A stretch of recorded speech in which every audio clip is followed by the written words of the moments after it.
The Book of Alma. Chapter 20. The Lord sends Ammon to Middoni to deliver his imprisoned brethren. Ammon and Lamoni meet Lamoni's father, who is king over all the land. Ammon compels the old king to approve the release of his brethren. About 90 B.C. And it came to pass that when they had established a church in that land, that King Lamoni desired that Ammon should go with him to the land of Nephi, that he might show him unto his father. And the voice of the Lord came to Ammon, saying, Thou shalt not go up to the land of Nephi, for behold, the king will seek thy life, but thou shalt go to the land of Middoni. For behold, thy brother Aaron, and also Mulaki and Alma, are in prison.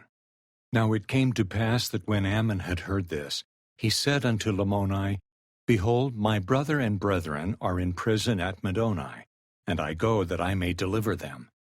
Now Lamoni said unto Ammon, I know in the strength of the Lord thou canst do all things. But behold, I will go with thee to the land of Middoni.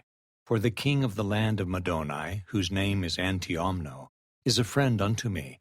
Therefore I go to the land of Middoni, that I may flatter the king of the land, and he will cast thy brethren out of prison. Now Lamoni said unto him, Who told thee that thy brethren were in prison? And Ammon said unto him, No one hath told me, save it be God.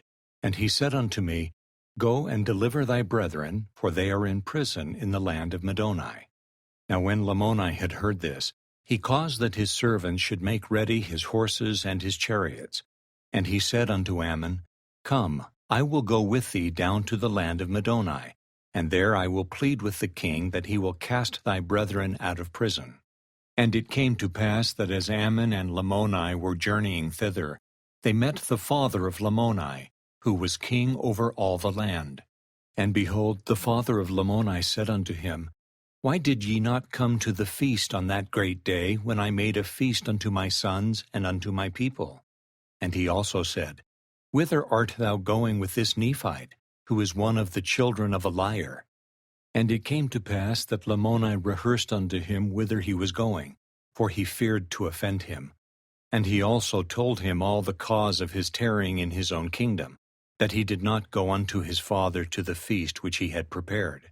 And now when Lamoni had rehearsed unto him all these things, behold, to his astonishment his father was angry with him, and said, Lamoni, thou art going to deliver these Nephites, who are sons of a liar.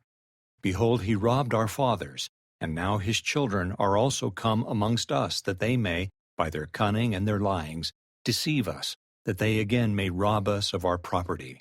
Now the father of Lamoni commanded him that he should slay Ammon with the sword, and he also commanded him that he should not go to the land of Middoni, but that he should return with him to the land of Ishmael.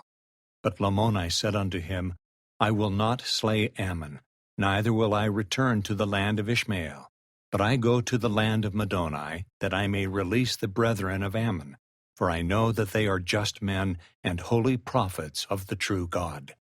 Now when his father had heard these words, he was angry with him, and he drew his sword that he might smite him to the earth. But Ammon stood forth and said unto him, Behold, thou shalt not slay thy son. Nevertheless, it were better that he should fall than thee, for behold, he has repented of his sins. But if thou shouldst fall at this time, in thine anger, thy soul could not be saved.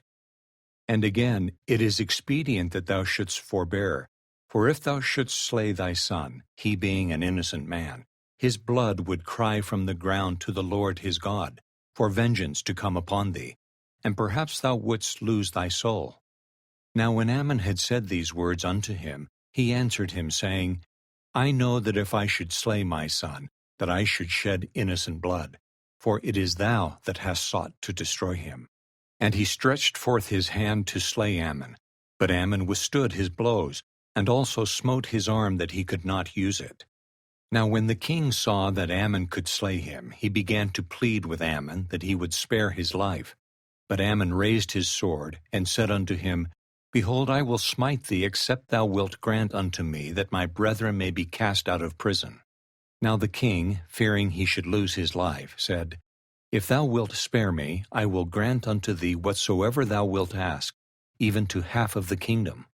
Now when Ammon saw that he had wrought upon the old king according to his desire, he said unto him, If thou wilt grant that my brethren may be cast out of prison, and also that Lamoni may retain his kingdom, and that ye be not displeased with him, but grant that he may do according to his own desires, in whatsoever thing he thinketh, then will I spare thee, otherwise I will smite thee to the earth.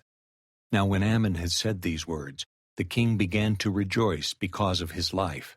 And when he saw that Ammon had no desire to destroy him, and when he also saw the great love he had for his son Lamoni, he was astonished exceedingly, and said, Because this is all that thou hast desired, that I would release thy brethren, and suffer that my son Lamoni should retain his kingdom, behold, I will grant unto you that my son may retain his kingdom from this time and forever, and I will govern him no more. And I will also grant unto thee that thy brethren may be cast out of prison, and thou and thy brethren may come unto me in my kingdom, for I shall greatly desire to see thee. For the king was greatly astonished at the words which he had spoken, and also at the words which had been spoken by his son Lamoni. Therefore he was desirous to learn them. And it came to pass that Ammon and Lamoni proceeded on their journey towards the land of Middoni. And Lamoni found favor in the eyes of the king of the land. Therefore the brethren of Ammon were brought forth out of prison. And when Ammon did meet them, he was exceedingly sorrowful. For behold, they were naked, and their skins were worn exceedingly, because of being bound with strong cords. And they also had suffered hunger, thirst, and all kinds of afflictions. Nevertheless, they were patient in all their sufferings. And as it happened, it was their lot to have fallen into the hands of a more hardened and a more stiff-necked people. Therefore they would not hearken unto their words, and they had cast them out, and had smitten them, and had driven them from house to house, and from place to place, even until they had arrived in the land of Middoni. And there they were taken and cast into prison, and bound with strong cords, and kept in prison for many days, and were delivered by Lamoni and Ammon. Hi, this is Lynn. Thanks for watching my video. If you liked it, please click the like button. If you wish to see more videos like it, please subscribe to my channel.